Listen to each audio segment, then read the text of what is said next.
নমস্কাৰ সকলোকে mirage video' চেনেললৈ স্বাগতম জনাইছোঁ। আশা কৰোঁ সকলোৰে ভাল, মোৰো ভাল।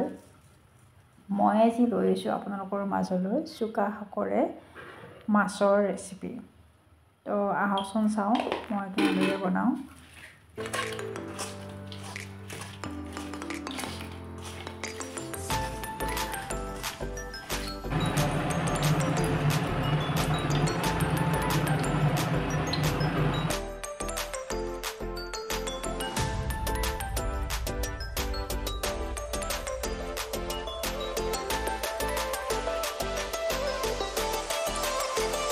প্ৰথমতে মই মাছখিনি ফ্ৰাই কৰি ল'ম।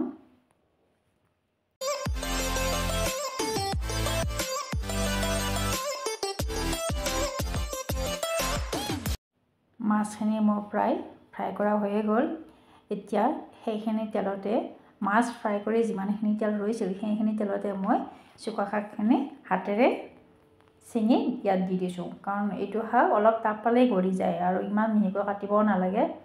মই বেছি শাক দিয়া নাই, যিহেতু এইটো শাক টেঙা হয়, বেছি দিলে বহুতেই টেঙা হ'ব আঞ্জাখন। তো যিমানখিনি লাগে টেঙা আপোনালোকৰ যিমানখিনি প্ৰয়োজন সেনেকৈ দিলেই হ'ল, মই বেছি দিয়া নাই। ইয়াতে এতিয়া মই পানী দি দিম আৰু পানীও আপোনালোকে আন্দাজ অনুসৰি দি দিব যিমানখিনি লাগে। বেছি পানী দিলেও বেয়া লাগে, বেছি দিব নালাগে, কাৰণ যিহেতু টেঙা আঞ্জা হয়। ইয়াতে মই পানী অলপ দি দিলোঁ। ইয়াতে মই বেলেগ একো দিয়া নাই, অকল হালধি আৰু নিমখ দি দিছোঁ। মই ইয়াত বেলেগ মছলা একো এড নকৰোঁ।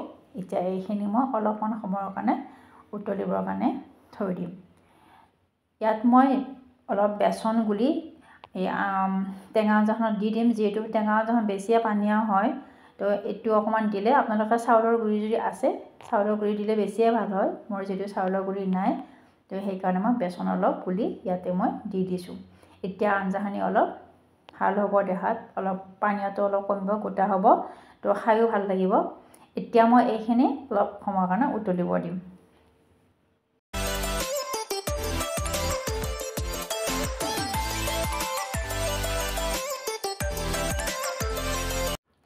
আঞ্জাখন প্ৰায় উতলিছে। ইয়াতে এতিয়া মই মাছ দি দিম। আমাৰ যিহেতু মাছ খোৱা মানুহ 3জনে হয়, গতিকে মই 3 পিচ মাছ ইয়াত দি দিছোঁ। মই মাছৰ পিচা সঁচাকৈ বহুতেই ভাল পাওঁ, সেইকাৰণে মোৰ কাৰণে মই মাছৰ পিচাটোৱে দি দিওঁ। আপোনালোকৰ জনাবচোন কোনে কোনে মাছৰ পিচা খাই ভাল পায়। তো আমাৰ যিটো মানুহ 3জনে হয়, তো আমি 3 পিচ মাছ ইয়াতে দি দিছোঁ। 3জন নহয়, আচলতে 4জন হয়, কিন্তু এজনে নাখায়, তো মই ইয়াত 3 পিচে দি দিছোঁ। এতিয়া এইখিনি আকৌ অলপ উতলিবৰ কাৰণে থৈ দিম।